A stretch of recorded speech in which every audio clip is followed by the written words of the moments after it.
Hi, നമ്മളെവിടെയാണ്? Jakarta മസ്ജിദുൽ Istiklal. കണ്ടില്ലേ board? ഇനി നമ്മൾ അതിൻ്റെ കാഴ്ചയിലേക്കാട്ടോ. ഏഷ്യയിലെ തന്നെ ഏറ്റവും വലിയ പള്ളീൻ്റെ കാഴ്ചയിലേക്കാണ് നമ്മൾ പോകുന്നത്. ഇതിൻ്റെ ബോർഡ് തന്നെ കണ്ടങ്ങൾ, ഗേറ്റിലെ ബോർഡാട്ടോ. എത്ര വലിയ പള്ളിയാണ്. ഈ പള്ളീൻ്റെ ഹിസ്റ്ററിയും കാര്യങ്ങളൊക്കെ ഞാൻ വലിയൊരു വീഡിയോ എടുത്ത് വിടുന്നുണ്ട്.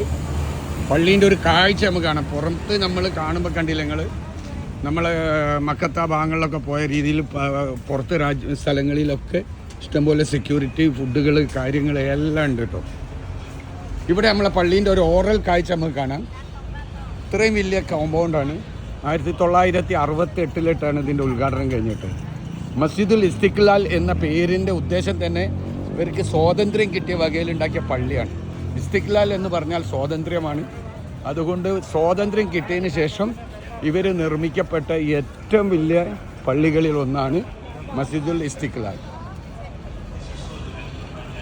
സത്യത്തിൽ നമുക്ക് ഏതെങ്കിലും ഒരു രാജ്യത്തിൻ്റെ പാർലമെൻറ്റ് ഹൗസൊക്കെ ആണെന്നുള്ള തോന്നുന്ന രീതിയിലാണ് നമുക്കിതിനെ മനസ്സിലാക്കാൻ കഴിയുന്നത് കേട്ടോ.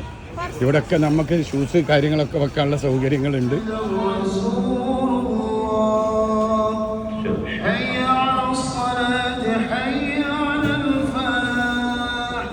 قد قامت الصلاة